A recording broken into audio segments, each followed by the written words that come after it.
So this is a common question I always get asked. In social media, it can spark envy, and that is very true. I think the most dangerous platform for envy is the social media these days, because you're sharing your whole life.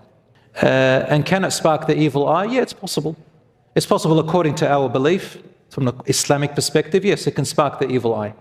But definitely envy is the biggest thing that happens on social media. That is without a doubt. And it creates really ugly attitudes, character, heart, resent. And it's getting worse, actually. Much, much worse. People, when they run to the comments, you see, because you can, people just say the first thing that's on their mind, and I don't know that Allah's going to ask them about it, and it's really bad for them. But the evil eye can happen on social media. It can. But what are the likelihood of it happening? How frequent is it? If the view that I follow, I'm just sharing the perspective that I follow, is that the evil eye on social media is not very common, although I understand some other people, they are strong in believing that it is very common. Either way, it can happen from envious eyes.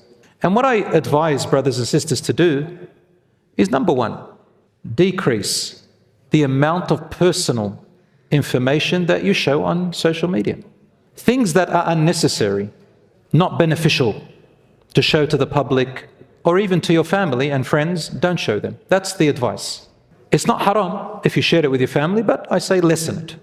Why? Because of envy. And we all know that even among families there's envy. Definitely. A cousin might buy, let's say a girl might buy a dress, she puts it on her private social media, and her other cousin sees her buying that dress. That girl may go to her father. Father says, no, I'm not going to buy you that dress. How come they can get that dress? That's not fair. And then they become envious of their own cousin. Things like that can happen. Isn't that correct? But lessen the amount. Number two, have a regular practice of saying your zikr.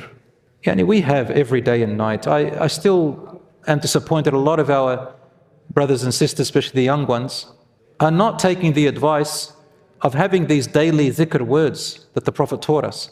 Again, you grab a little book about dua, Fortress of the Muslim. There's morning du'as, evening du'as, afternoon du'as, before you go to sleep, before you get out of your house. All of these are there, but by the will of Allah will protect you and raise you in your ranks and heart. Instead of putting the earphones and the iPod, what are they called? Earpods. I don't use them. The earpods, and pumping the music in there for a temporary fix, which really doesn't do much. And you learn the dhikr words. Before you post things up, make sure they're beneficial, and keep the dhikr going for yourself. So this is what I advise people to do, inshallah. Try not to spend too much time on social media. Spending too much time, social media has been set up by its creators to literally to suck you in. It's been designed exactly like consumer psychology. It's not there to favor you, it's there to suck you in, to sell you, and you actually are the product.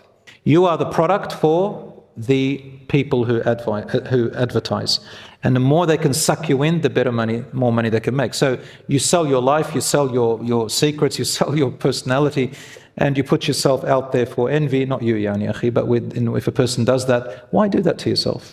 Spend less time. So in Surah Al-Furqan, yes, there are beautiful du'as that Allah subhanahu wa ta'ala praises the believers who used to do them at night.